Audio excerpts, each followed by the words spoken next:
De l'Évangile de Jésus-Christ selon saint Luc, chapitre 7, versets 11 à 17.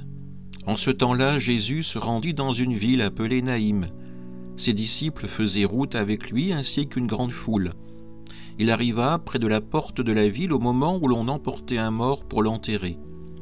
C'était un fils unique, et sa mère était veuve. Une foule importante de la ville accompagnait cette femme. Voyant celle-ci, le Seigneur fut saisi de compassion pour elle et lui dit « Ne pleure pas ». Il s'approcha et toucha le cercueil. Les porteurs s'arrêtèrent et Jésus dit « Jeune homme, je te l'ordonne, lève-toi ». Alors le mort se redressa et se mit à parler. Et Jésus le rendit à sa mère. La crainte s'empara de tous. Il rendit gloire à Dieu en disant « Un grand prophète s'est levé parmi nous et Dieu a visité son peuple ». Et cette parole sur Jésus se répandit dans la Judée entière et dans toute la région. Acclamons la parole de Dieu. Frères et sœurs, aujourd'hui l'évangile de Luc nous transporte à Naïm, une petite ville où la vie semble figée par le deuil.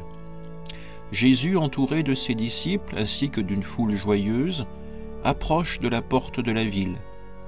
Mais là, l'atmosphère change. Une procession funèbre sort.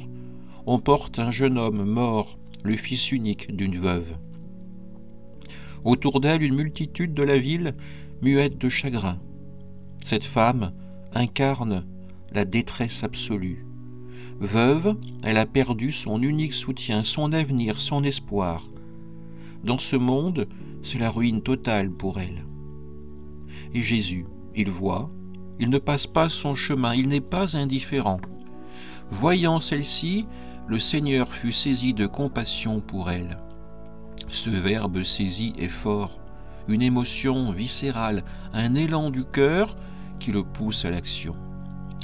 Frères et sœurs, posons-nous la question. Combien de fois croisons-nous des Naïm dans notre journée?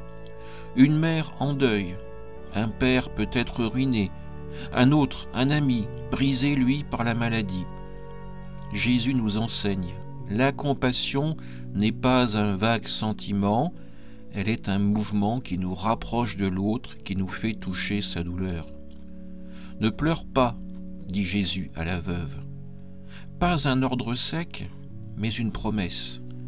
Puis il s'approche, il touche le cercueil. Un geste osé, car dans la loi juive, ce geste le rendait impur. Pourtant, Jésus brise les tabous. « Jeune homme, je te l'ordonne, lève-toi » Et le miracle advient. Le mort se redresse, il parle, il revient vers sa mère. Ce n'est pas de la magie, c'est un miracle. C'est la puissance de Dieu qui visite son peuple, comme nous l'ont annoncé les prophètes. La foule, quant à elle, est saisie de crainte et s'exclame « Un grand prophète s'est levé parmi nous, Dieu a visité son peuple !» Et la rumeur se répand comme une onde de vie dans ce lieu qui était touché par la tristesse de la mort. Cette scène, chers amis, est une parabole de notre foi.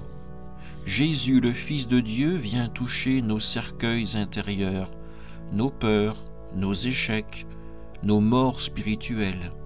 Jésus nous dit « Ne pleure pas », parce qu'il est, lui, le Christ, la résurrection et la vie.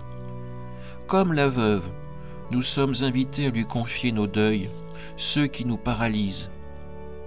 Et quand il agit, la crainte se mue en louange, en témoignage. Aujourd'hui, demandons-nous, où est finalement cette Naïm particulière qui me touche? Qui dois-je approcher avec compassion? Jésus nous rend visite pour que nous devenions, à notre tour, des signes de sa présence.